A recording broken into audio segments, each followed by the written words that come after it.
हाय, wondering कि मैं क्या कर रही हूँ?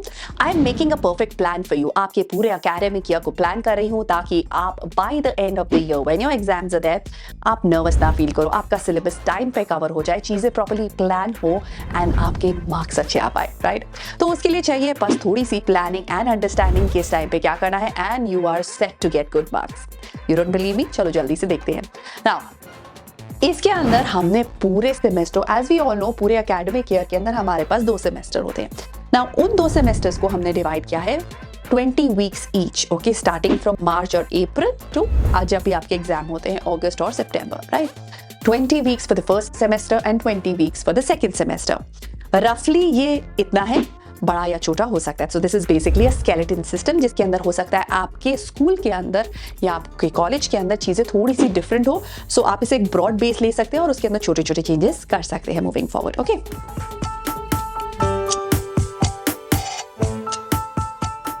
आई होप कि आप इस टेबल को देखकर ओवरवेल्म नहीं फील कर रहे। इन केस डोंट बी, क्योंकि ये टेबल बहुत ही इंटरेस्टिंग है और आपके पूरे ईयर को आपके लिए बहुत अच्छे से ऑर्गेनाइज कर देगी।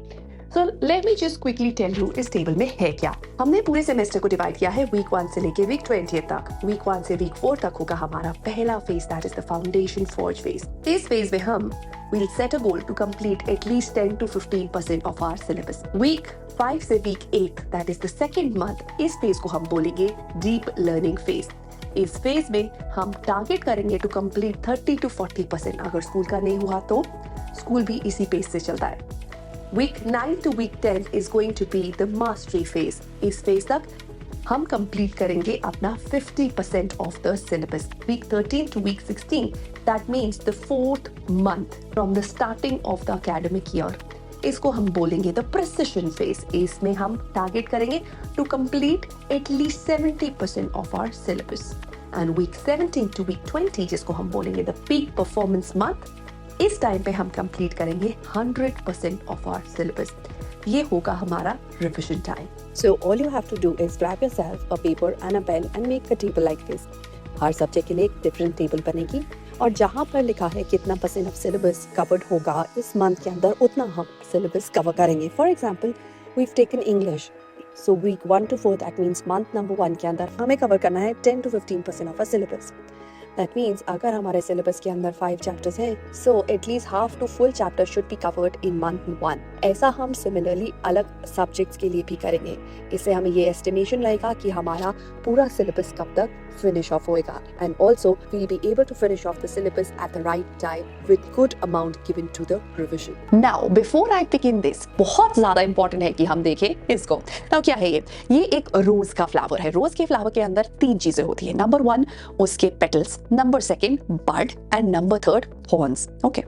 नाउ का मतलब है वो सब्जेक्ट्स जो आपके लिए बहुत इंटरेस्टिंग या आपको एक्साइट करते हैं या आपको लगता है I am just fine in these subjects. हो सकता है वो आपके लिए मैथ्स हो, साइंस हो, सोशल साइंस हो, anything. Number 2, the second category, the bud subject. Bud subject वो सब्जेक्ट है जो आपको अच्छे तो लगते हैं, समझ तो आते हैं, बट एग्जाम में मार्क्स नहीं आते, है ना? ये वो सब्जेक्ट्स है, the bud subject. The third category of subject है थॉर्न सब्जेक्ट। नाम से ही पता चल गया होगा, थॉर्न सब्जेक्ट मतलब वो वाले सब्जेक्ट जहां पर आपको सबसे ज्यादा प्रॉब्लम होती है। ये वो सब्जेक्ट है जो आपकी परसेंटेज को कम कर देते हैं, वो सब्जेक्ट है जो समझ में नहीं आते हैं, राइट? सो इनको भी कैसे और कितना पढ़ना है वो सब भी हम देखेंगे इस वीडियो के अंदर। सबसे पहले हमने क्या किया है, पूरे टाइम को हमने डिवाइड कर दिया है 5 फेजेस के अंदर। और आप जब सोचोगे तो यू विल रियलाइज कि एक्चुअली में इसी तरह से पढ़ाई होती है स्कूल में, ओके?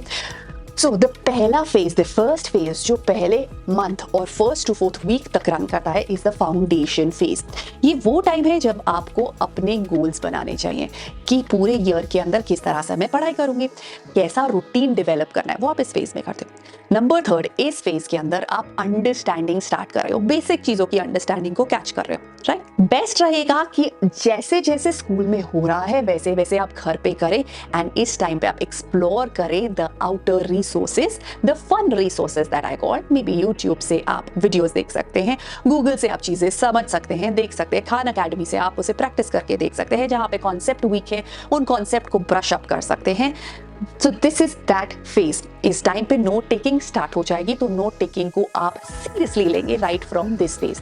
स्केच नोट्स बना सकते हैं, वॉइस नोट्स अपने फोन के अंदर रख सकते हैं। This is that phase. Moving on to the second phase, the second month, जिसके अंदर आपका होगा डीप लर्निंग फेज। इजी चीजें खत्म हो चुकी हैं, अब हम कॉम्प्लेक्सिटीज पे आ गए हैं, डिफिकल्ट चीजें आनी स्टार्ट हो रही हैं। तो इस टाइम पे जनरली स्विच होता है बेसिक से एक लेवल अप। यहाँ पे प्रॉब्लम्स आनी स्टार्ट होती है, जो आपके माइंड में चीजें या प्रॉब्लमैटिक चीजें आ रही हैं वो इस फेज में आती है, right.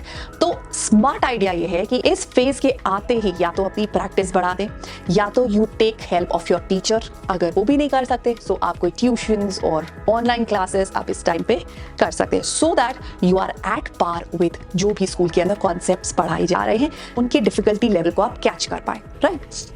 The idea is that. Number third is the mastery phase. Mastery phase वो phase है जब आपका फाउंडेशन द फर्स्ट मंथ, उस टाइम पे आपका एक्सपेक्ट कर सकते हैं कि 10 to 15% ऑफ सिलेबस खत्म हो जाएगा। डीप लर्निंग फेज तक आपका 30 to 40% ऑफ सिलेबस खत्म हो जाएगा।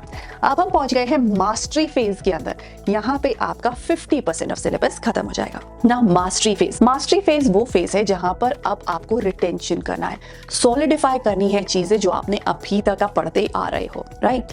फर्स्ट चैप्टर हो गया है, सेकेंड चैप्टर हो गया है, क्लास में थर्ड चैप्टर स्टार्ट हुआ है जो आपके हाफ ईयरली एग्जाम में आएगा। तो फर्स्ट 2 चैप्टर्स के लिए आप मास्टरी फेज में आ चुके हैं, जहां पर आप उन कॉन्सेप्ट्स के क्वेश्चंस को आंसर करना स्टार्ट कर रहे हैं। नाउ इसके बाद आता है आपका नेक्स्ट फेज जो होता है आपके 4th मंथ के अंदर, that is the precision phase. Precision phase अगर मोटा मोटा बोला जाए तो that is the revision time, जब अब आपको फाइन ट्यून करनी है अपनी नॉलेज, जितना स्कूल में हो रहा है उसको साथ साथ कैच करना है, सारी चीजों को जितना अभी तक आपने पढ़ा है उसके एग्जाम्स या उसके टेस्ट देने स्टार्ट कर देने हैं, मॉक टेस्ट देने स्टार्ट कर देने हैं, छोटे छोटे एक्टिव रिकॉल के सेशंस करने हैं। All those things are going to be here in the precision phase. Last phase that is कि आपके एग्जाम स्टार्ट हो रहे हैं अगस्त में, आप जुलाई फर्स्ट वीक में हो, राइट। 1 महीना रह गया है एग्जाम से पहले। 30 डेज प्लान, कैसे क्विकली पीक परफॉर्मेंस करें, कैसे फायर अप करें अपनी रिविजन को, ये वो फेज है जिसके अंदर होमवर्क भी मिल रहा होगा, असाइनमेंट भी मिल रहे होंगे, ट्यूशन भी जा रहे होंगे, और you doing different things, but exam भी आने वाले हैं। तो यहाँ पे आप सबसे रिलैक्स हो पाओ, that is the reason why we have made this plan.